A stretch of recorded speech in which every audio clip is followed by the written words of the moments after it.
aurait pu croire qu'on attendait l'arrivée du président des États-Unis, ou d'une vedette de cinéma, ou d'un astronaute à la veille de partir en direction de Mars. Attendez-moi. En temps normal, je ne crois pas qu'un savant relativement obscur, partant pour une conférence relativement sans importance dans une ville relativement indifférente, aurait pu créer un tel engouement. Mais il ne s'agissait pas d'une occasion ordinaire, et le professeur Edmond Bartlett n'était pas un homme ordinaire. Bonjour à vous, professeur Bartlett. Je suis le professeur Rigaud de l'Académie des sciences. Je suis très heureux. J'ai le grand honneur d'avoir été désigné pour vous accueillir au nom de tous mes collègues. Allons, monsieur, je vous en prie.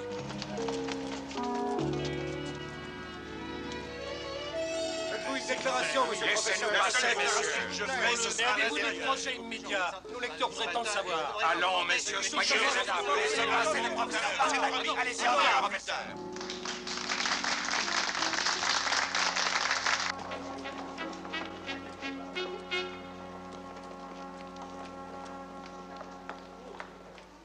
L'un des grands événements de la semaine va vous être offert à tous par les très importantes déclarations de notre invité, le professeur Bartlett, au sujet des fantastiques avantages qui seront offerts au monde actuel par ses recherches spectaculaires sur les carburants synthétiques de notre futur. Quelle recherche? S'il y a quelqu'un à féliciter ici, c'est moi. Écoutez-moi, s'il vous plaît, écoutez-moi. Je faisais des recherches sous ses ordres à l'université. Et le grand professeur Bartlett s'est approprié mes découvertes. C'est un menteur et un voleur. Il a essayé de me persuader d'abandonner ce domaine. Et le voici qui fait des conférences aujourd'hui. Je prouverai facilement ce que je dis. Non, laissez-moi. Mais attendez, il n'a fait que s'approprier mes découvertes. Je répète que c'est un voleur et un escroc. Et lâchez-moi, laissez-moi m'expliquer. Je n'ai jamais vu cet homme de toute ma vie. Tu as été excellent. Oui, c'est exact. Je crois avoir trouvé le ton qu'il fallait. Ah, c'est bien ce que j'espérais de la part du célèbre Simon Templar.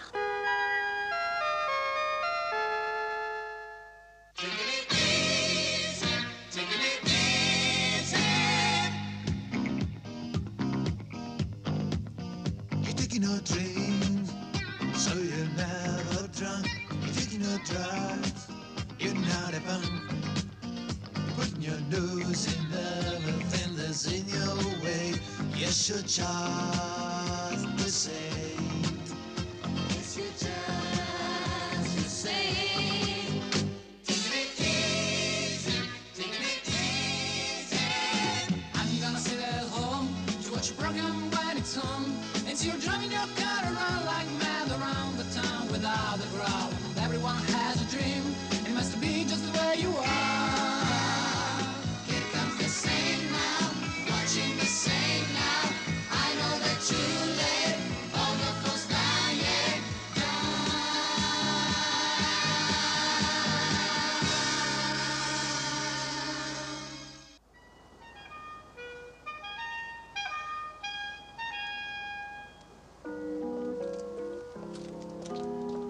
Bon alors écoute, je t'appelle tout à l'heure, d'accord?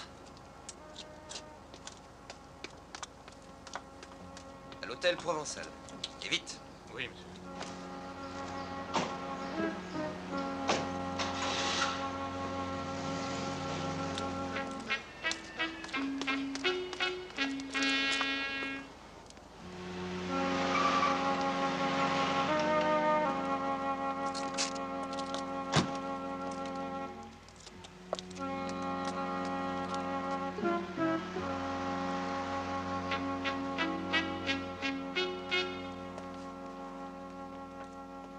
Monsieur?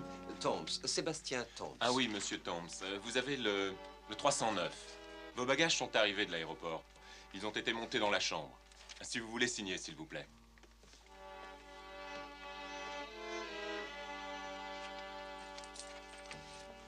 Merci. Merci.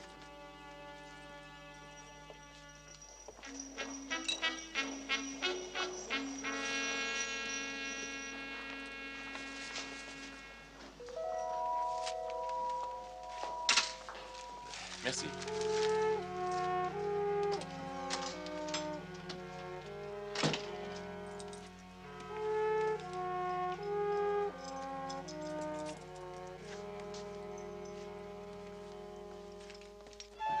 Sébastien Tombs. Qui est ce type? Il n'a jamais figuré dans un de nos dossiers. Bien alors, c'est une faute. Il devrait y figurer s'il connaît son métier ou si nous connaissons le nôtre. Ou alors Bartlett lui a dérobé ses travaux et lui-même en ignorait la valeur avant que Bartlett l'ait dévoilé. C'est possible, mais non probable. Je crois que de toute façon, il est temps maintenant de passer à l'action pour en apprendre plus sur Monsieur Sébastien Thompson.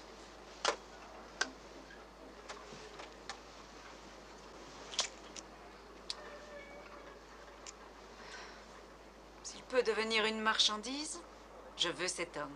Ou il accepte nos propositions, ou il le regrettera amèrement.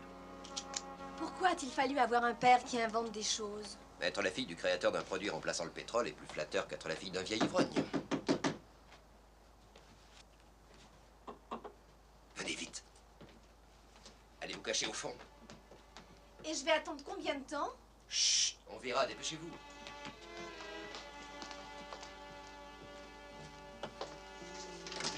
Maintenant, jeune homme, à nous deux. Vous avez osé venir prétendre en pleine conférence que j'avais volé et utilisé vos travaux. Je suis ici pour écouter vos explications avant de vous arracher le foie et de vous forcer à le manger. Professeur, j'avoue être assez ennuyé d'avoir... Mon procédé n'appartient qu'à moi, ainsi que mon honneur. Jamais dans toute ma longue vie, je n'ai volé ne serait-ce qu'une goutte de whisky d'une bouteille appartenant à un autre. Alors allez-y, essayez de me traiter de voleur. Nous sommes face à face. Allez-y, traitez-moi de voleur. Papa? Professeur Bartlett, voici Emma Bartlett. Qu'est-ce que tu viens faire dans cette histoire, toi? C'est elle qui m'a demandé de veiller sur vous, professeur. Veiller sur moi? Oui. Écoutez, je crois qu'on ferait mieux d'aller discuter de tout cela en marchant. Je n'ai pas l'intention d'aller marcher avec vous, car moi, je refuse de marcher. Écoutez, votre fille est simplement préoccupée de votre sort, c'est tout. Ça n'a aucun sens. Elle a de très bonnes raisons. Vous connaissez un secret très important. Oh, il ne sera plus secret très longtemps. Non, je suis venu à cette convention pour rendre mon invention publique et la faire reconnaître. J'en ai assez de ces compagnies internationales et de ces consortiums qui essaient continuellement d'empêcher l'application des nouvelles découvertes. Oui. Ça n'arrivera pas cette fois, je vous le dis. Oui, je suis entièrement d'accord, professeur. Non, mais non, écoutez... non, vous écoutez, essayez de répondre. Essayez de répondre. Est-ce que vous savez combien de découvertes d'une grande importance sont, disons, achetées et gardées au secret chaque année par les grandes compagnies Oui, multinationales? mais la question n'est pas là. Le seul point qui m'intéresse, c'est votre sécurité. Bon, écoutez ce que je vais vous dire. À l'heure actuelle, je ne demande qu'une chose. Oui, et là, je suis d'accord. Un verre. Écoutez, je vous demande de m'excuser encore de l'interruption à la conférence, mais je crois que maintenant, on ne supposera plus que j'essaye de veiller sur vous. Alors, je vais vous dire ce que j'ai déjà dit 100 fois, Emma. Je n'ai absolument rien à craindre. Ah, pourquoi les Français cachent-ils du whisky supérieur en mettant de la glace dedans? La glace est utile pour conserver le poisson. Écoutez, je ne me suis pas penché sur un microscope depuis si longtemps que je sois incapable de donner un crochet du droit. Et ça, je suis prêt à le croire. Il faut que je vous explique que pour chaque minute de chimie, j'en ai consacré 2 au sport. Oui, d'après ce qu'a raconté Emma, vous avez déjà repoussé 2 tentatives provenant de différents pays rien que l'année dernière. Vous êtes devenu un homme de grande valeur. Mais d'après la rumeur, ils réussiront d'une manière ou d'une autre. Qu'est-ce que je dois redouter, hein? Un enlèvement? Mais c'est possible, oui. Alors, quand j'aurai révélé les applications de ma théorie, qui aura besoin de moi encore, hein? Aucun pays. Pas même Idi Amin Dada. Oh, je sais bien que ma fille est quelqu'un de bien intentionné. Et vous l'êtes aussi. Et tout laisse supposer que vous voulez vraiment l'aider. Mais moi, je n'ai jamais eu besoin de personne. Alors aujourd'hui, je saurai m'arranger. En tout cas, je vous remercie pour le verre et pour tout le reste.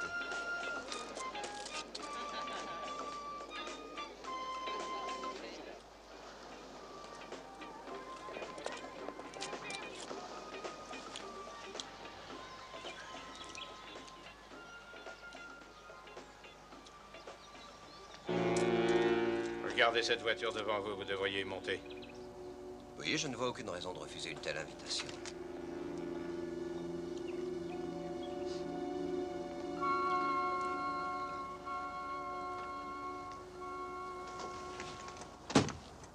Hôtel de la plage, sans trop de détours, s'il vous plaît. La ferme.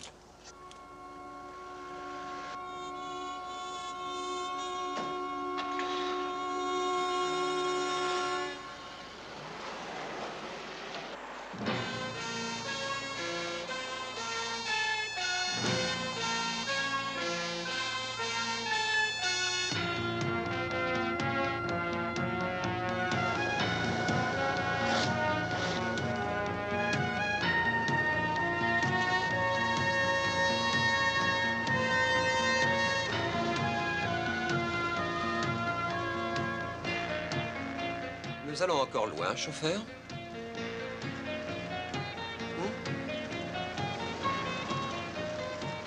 On ne doit jamais s'ennuyer avec vous deux.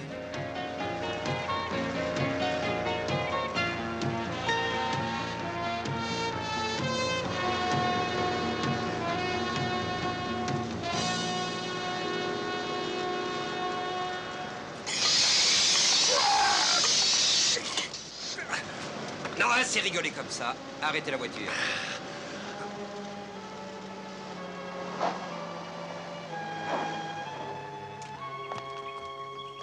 Donnez-moi votre arme en faisant très attention.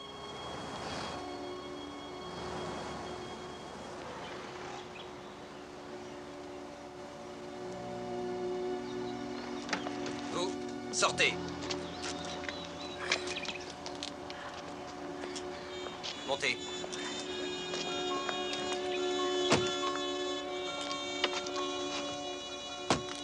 Allez-y, démarrez. Rendons-nous là où nous devions tous aller. Je suis impatient de savoir où c'est.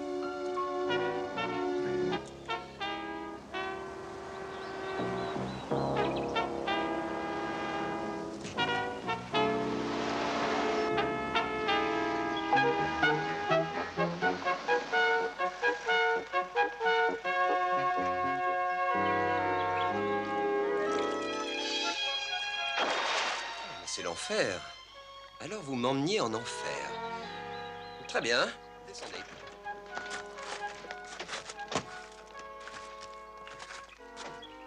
C'est Londres, monsieur. Encore le service de la comptabilité. Les plus grands enquiquineurs de nos jours, ce sont bien les comptables. Philippe! Bonjour, cher ami. Allons-y, monsieur. Après vous. Écoutez, quand on veut du bon champagne, il faut payer plus cher que pour du mousseux. Oh, tiens. Mais c'est ce cher Maxime. Alors, vous m'avez envoyé chercher? Je vois que les services secrets ont beaucoup changé ces derniers temps. Cartwright, quand je dis à mes hommes de me ramener un invité, je n'aime pas du tout que le contraire se produise. Ah, ne leur faites pas de reproches, Maxime. On ne trouve plus de personnel valable aujourd'hui. Même vos services doivent composer avec ce qu'ils trouvent. Dites-moi, Cartwright, qui croyez-vous réellement que cette personne est? Sébastien Thompson, monsieur. Celui qui a interrompu le professeur à la conférence. Sébastien Thompson. Oui. Assez, Rita Templar. Essayez de vous expliquer. Emma Bartlett s'inquiétait pour son père et elle a fait appel à moi. Et c'est en allant les insulter en public que vous protégez vos clients. Ah, comment ça, Maxi? C'est la méthode prescrite à la page 3 du manuel. La surveillance du professeur Bartlett incombe à mon service uniquement. Mais peut-être que si Emma Bartlett l'avait su, elle ne se serait pas adressée à moi. Ou bien peut-être au contraire l'aurait-elle fait d'autant plus. Ne poussez pas votre chance trop loin. Mais entre nous, votre style de protection dépasse de trop mon budget. Cette ville-là appartient à un riche cousin américain. Il fait pousser des oranges, en Floride. Rien n'interdit à quelqu'un qui travaille pour le gouvernement de profiter des bonnes choses. Ces jolies dames travaillent pour le gouvernement aussi? J'ai horreur de vous, Templar, et de votre attitude envers les autorités. J'ai horreur de vous voir vous mêler des affaires de notre service. Et puis j'ignore les vraies raisons qui vous motivent dans cette affaire. Alors que ce soit entendu, faites un seul faux pas et vous avez les deux pieds cloués au sol. Alors il vaudrait mieux le faire vous-même. Parce que si vous en chargez votre gorille, il se tapera sur les doigts. Hé, montrez-nous ce que vous savez faire sans un extracteur.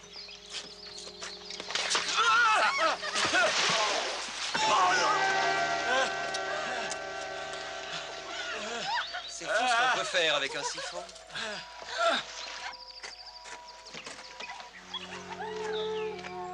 Décidément, nous sommes inséparables. Comment vous appelez-vous? Pierre, monsieur. Prenez un cigare, Pierre.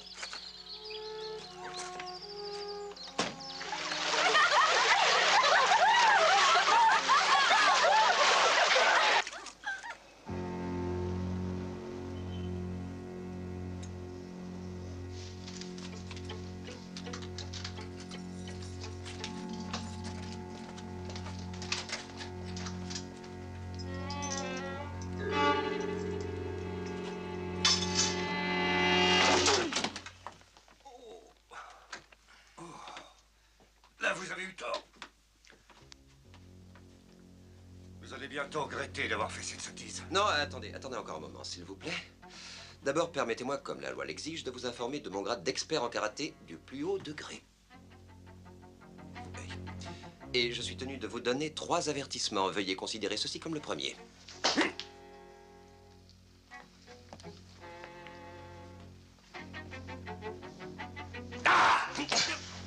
qui fait 2. Et voilà, c'était le dernier avertissement. À partir de maintenant, comme on dit, les paris sont ouverts.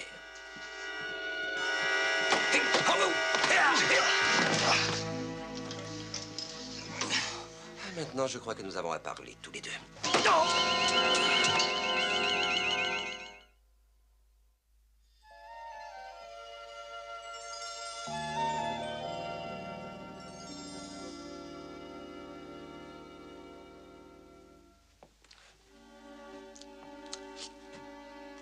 Je savais qu'au paradis, il y avait des anges, mais pas du champagne.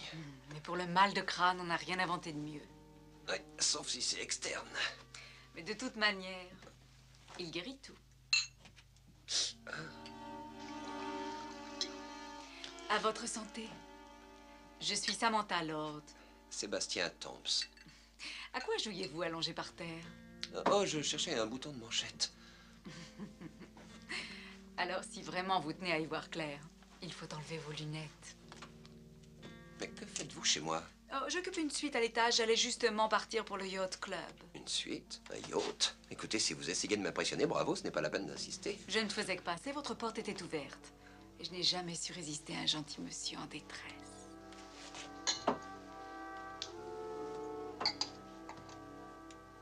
Et si je n'étais pas un gentil monsieur?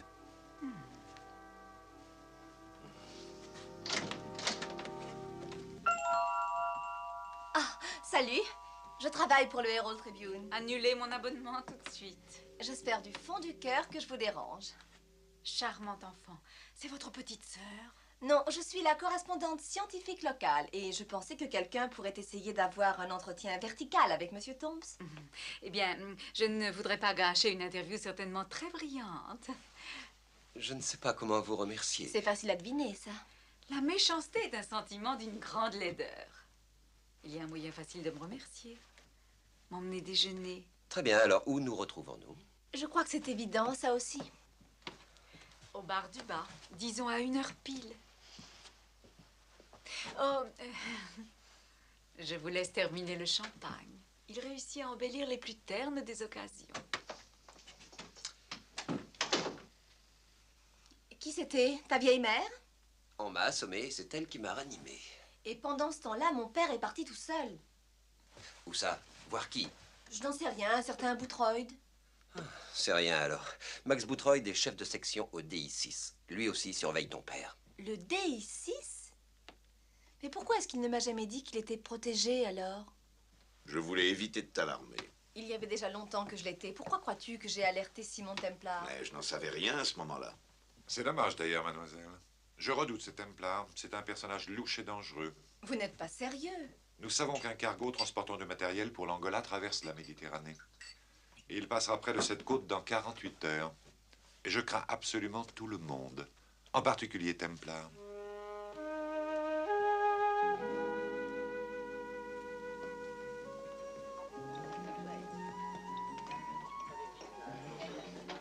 Je vous souhaite bon appétit. Merci. Merci. Dites-moi, que faites-vous pour vous offrir un yacht, une suite à l'hôtel et ces énormes cailloux que vous portez au doigt?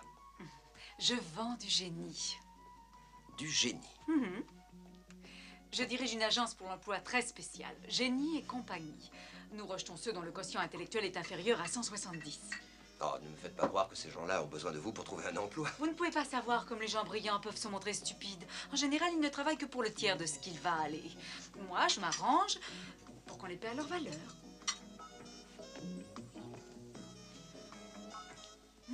C'est excellent.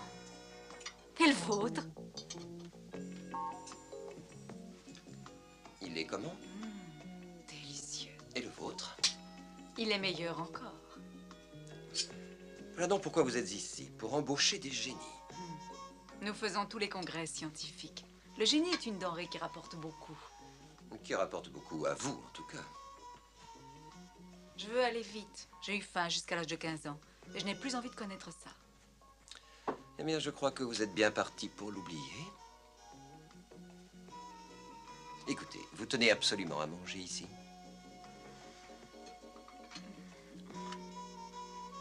Non, ça m'est égal. Ils servent de très bons repas dans les chambres à l'hôtel. Je n'ai jamais essayé. Vous n'avez jamais essayé? Alors vous ne connaissez rien. Quelque chose ne va pas, monsieur? Non, non, non, c'est parfait, parfait. C'est seulement que ma secrétaire s'ennuie quand je prends mon temps pour déjeuner. Merci, monsieur.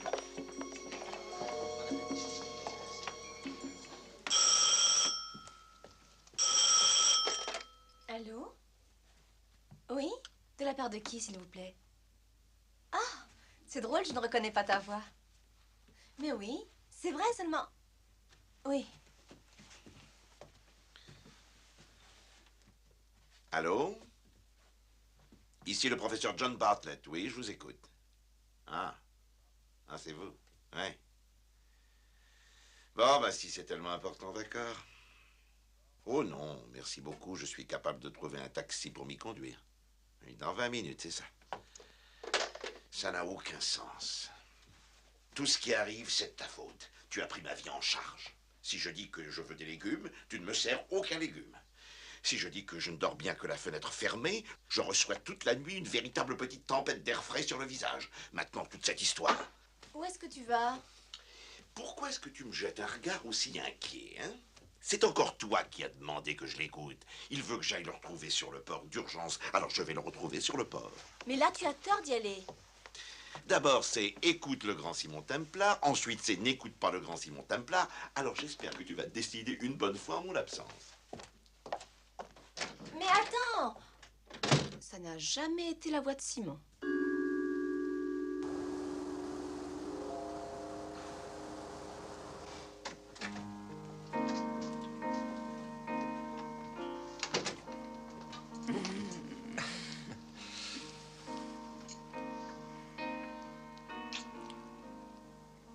Si vous êtes Sébastien Tombs, qui passe son temps au plus profond des laboratoires, alors là, moi, je suis Jeanne d'Arc. Mais j'espère que cette fois, vous ne me bouterez pas hors de France.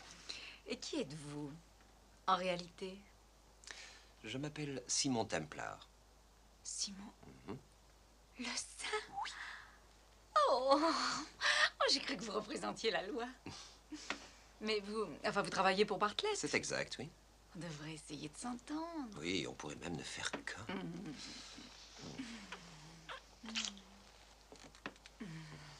Si vous arriviez à persuader Bartlett d'aller travailler pour les personnes que je représente, alors je partagerai ma part avec vous. Ah oui. Ce sera de l'argent cubain, angolais, russe. Quelle différence? Je vous assure que n'importe quelle banque acceptera de le prendre. Non. Écoutez, c'est un marché honnête. Un homme comme Bartlett peut très facilement se faire payer 200 à 300 000 $ avec une grande maison, des domestiques, des voitures, plus des jolies filles s'il est amateur. Simon, proposez-lui le marché. Je vous parie qu'il acceptera. Vous êtes plutôt cynique. C'est le nom que les romantiques et les rêveurs donnent aux réalistes. Discutons-en sérieusement. Oh. Oui, nous allons tout reprendre depuis le début. Ah, excusez-moi. Il se passe des choses graves. Mon père a reçu un appel lui demandant de te rencontrer au port. Quelqu'un s'est fait passer pour toi. Il y a longtemps qu'il est parti? À peine 10 minutes. Samantha, je vous félicite. Votre seul but était de m'occuper pour que vos amis opèrent sans danger, et il faut dire que vous avez réussi.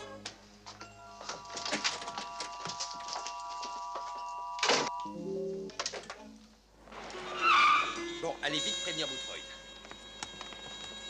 Au Vieux-Port. Vite? Oui, très vite. Bon, allez-y, montez.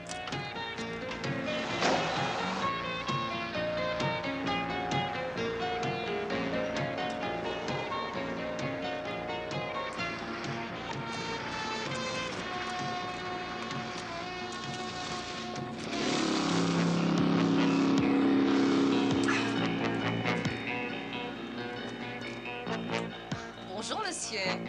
Bonjour, madame. Joli bateau. Je peux? Pierre?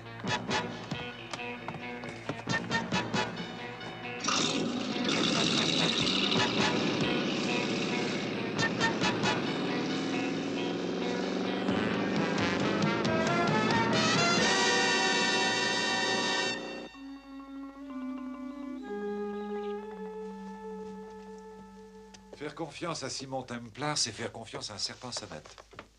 Buvez ça, ça vous met.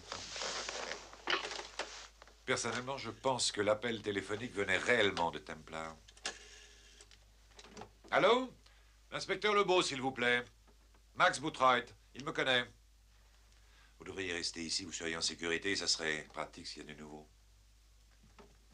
Allô, inspecteur?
J'ai compris.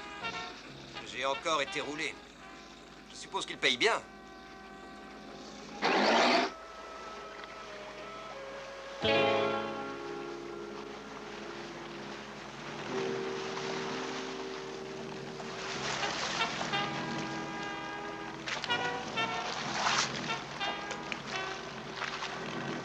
Monsieur Templar, je suis l'inspecteur Lebeau.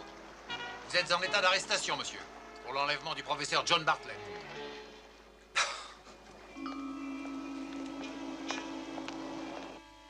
Inspecteur, entre nous, vous ne trouvez pas que cette situation commence à devenir ridicule? À qui est la faute? Ce qui est ridicule, c'est de penser enlever Bartlett aussi facilement. Où est-il, Templar? Que signifiait cette petite promenade en bateau? Bon, je vais vous expliquer. Quand on nage habillé, j'ai remarqué que les vêtements s'esquintaient. C'est pour ça que j'ai utilisé ce bateau en croyant... Monsieur Templar, essayons d'être sérieux. Vous êtes partis en bateau tous les deux. Vous êtes rentrés de la balade. Le professeur Bartlett, lui, non. Inspecteur, je regrette plus que tout d'être revenu de cette balade. Lebeau, je veux qu'on mette cet individu au secret total, jusqu'à ce qu'il nous apprenne où est Bartlett. Attendez une minute. Essayez donc de m'expliquer pourquoi les gens qui occupaient ce bateau ont pu s'en aller, alors que moi, vous me gardez. Je m'excuse, monsieur, mais je dois écouter mon collègue de l'intelligence service. Oui. Allez. Écoutez, inspecteur. Non, un dernier mot encore. Là où les représentants de l'intelligence service sont supposés avoir un peu de cervelle, il n'y a que des pommes de terre bouillies.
Encore une fois au port.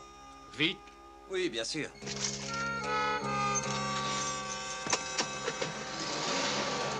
Quoi, vous ne rentrez jamais chez vous? Ah, faut que je vous montre quelque chose. Tenez. Prenez ça. C'est ma femme. Évidemment.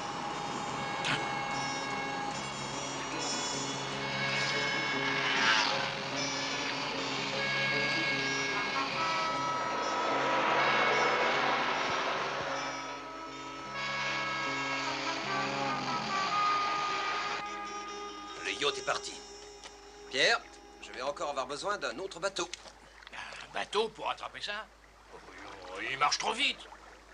Attendez, j'ai un cousin qui est aviateur pilote. Il a un hélicoptère. Où ça? À l'aéroport. Mais venez, qu'est-ce que vous attendez?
Très bien. Où est Bartlett? Mais il n'est pas à bord. Quoi, ça veut dire qu'il est déjà sur l'autre bateau? Mais de quoi parlez-vous? Mais de ce bateau qui se dirige actuellement vers un pays lointain avec Bartlett et son secret à bord, c'est clair comme ça? Simon, vous êtes fou. Je n'enlève pas les savants, je les place seulement. Je cherche le luxe pour la prison. Alors pourquoi fuyez-vous? À cause de ce gros tas de bêtises qu'est Boothroyd. C'est lui qui m'a dit de filer avant d'exploser avec mon bateau. J'ai cru que c'était lui qui me poursuivait en hélicoptère. Je le savais. Je le savais, j'aurais dû suivre mon intuition. Hé! J'espère que vous ne m'en voulez pas de cette intrusion. J'adore les surprises qui viennent du ciel. Bon voyage!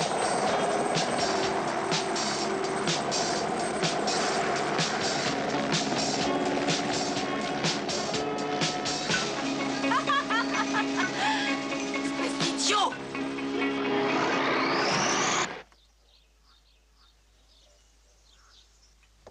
C'est inquiétant. On devrait avoir des nouvelles maintenant. Et puis, où est Monsieur Boothroyd? Voilà sa voiture, justement.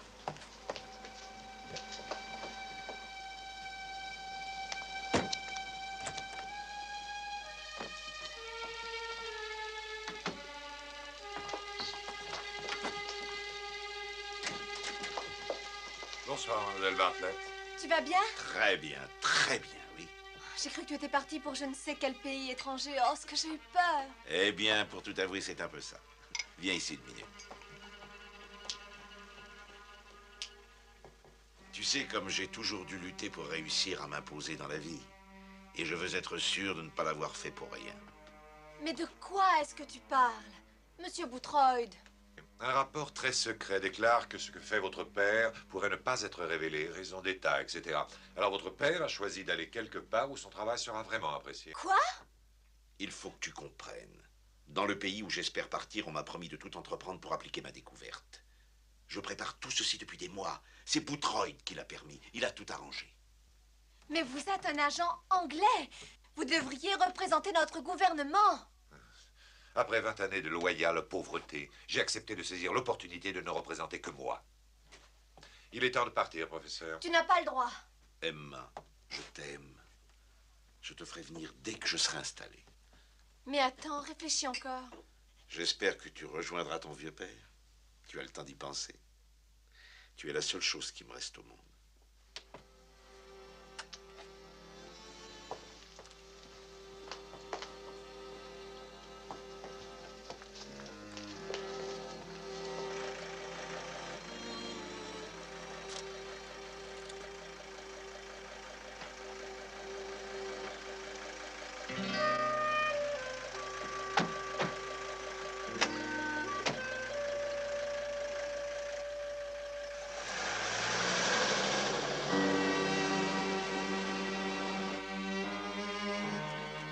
Qu'est-ce qui se passe? Vous ne vous enfuyez pas avec votre patron? Jusqu'à ce que tout se soit bien terminé, je dois attendre ici, mademoiselle. Avec vous.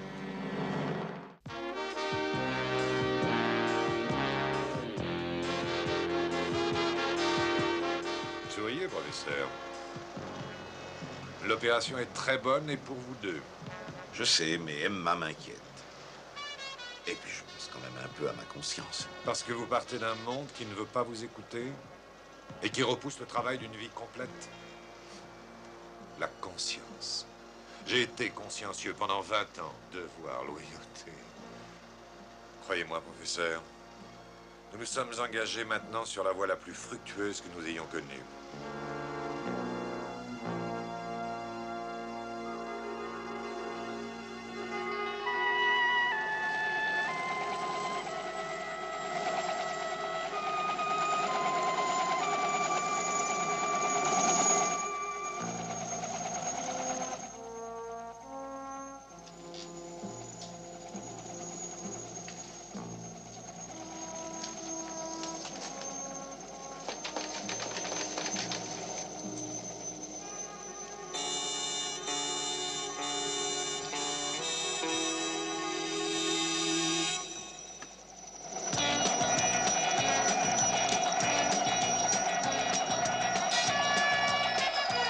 Hé, 5 minutes.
Où est passé votre père? Il est avec Boothroyd. Oui, je parie que vous savez où, hein? Alors répondez-vous. Ils sont allés à l'aéroclub à côté de Cannes. Attendez, vous avez dit qu'il était avec Boothroyd, donc il l'accompagne volontairement. C'est bien ça que vous avez dit? Il n'a pas dû bien comprendre ce qu'il faisait. Oui, alors il faut réussir à le joindre à temps pour lui expliquer. Bon, surveillez-le bien. Pierre, téléphonez à la police, qu'elle aille à l'aéroclub de Cannes.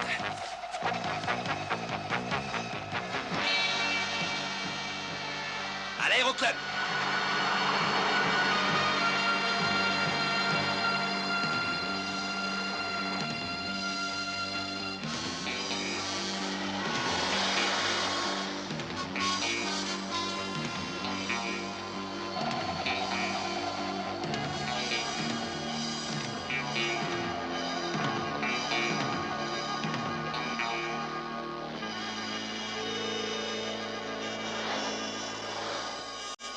On y est.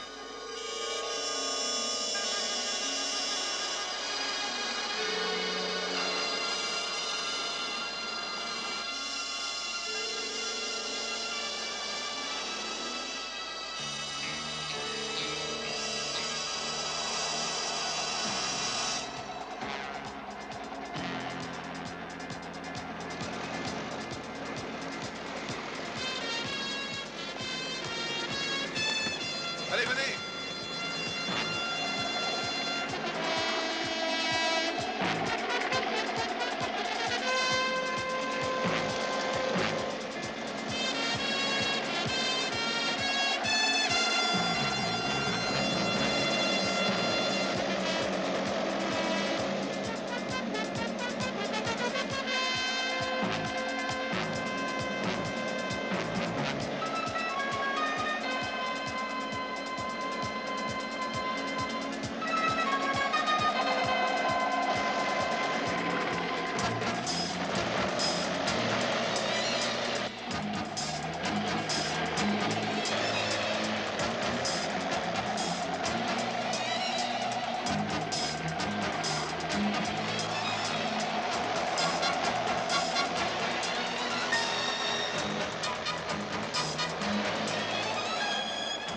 Templar.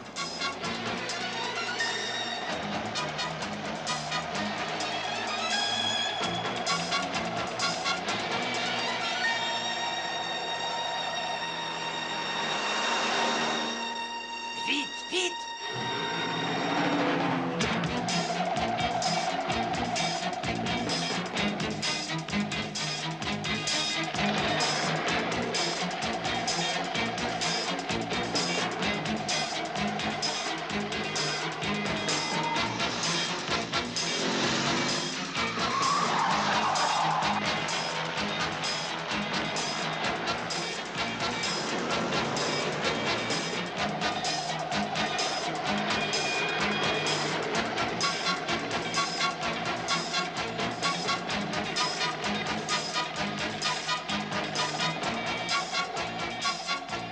Posez-moi à côté. Il est coincé, là.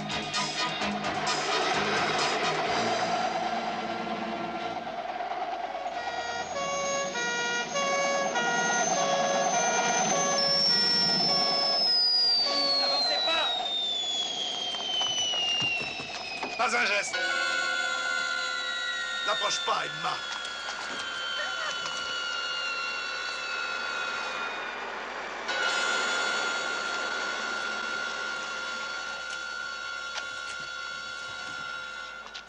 Vous me décevez de plus en plus, Melcy.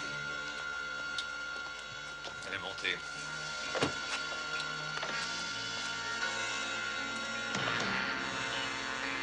En route.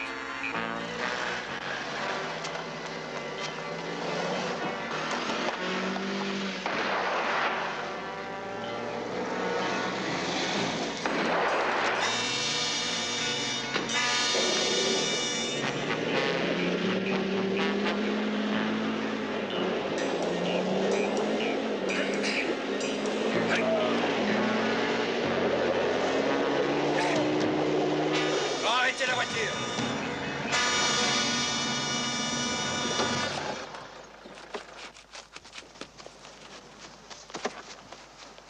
Dommage, Templar. On ne gagne pas toujours. Oh, ma chérie. Professeur, la suite va dépendre de vous seul. Et bien entendu, de vos intentions.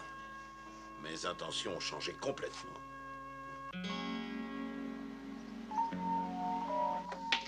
Et oui, mesdames et messieurs, grâce à l'intervention décisive d'un ami dévoué, ceci est le début de la formule de cette découverte qui sera rendue publique par le gouvernement.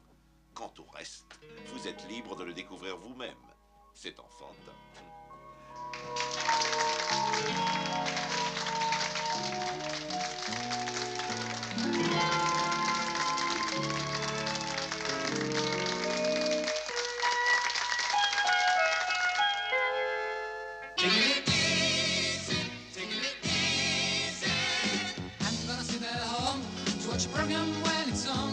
You're driving your car around.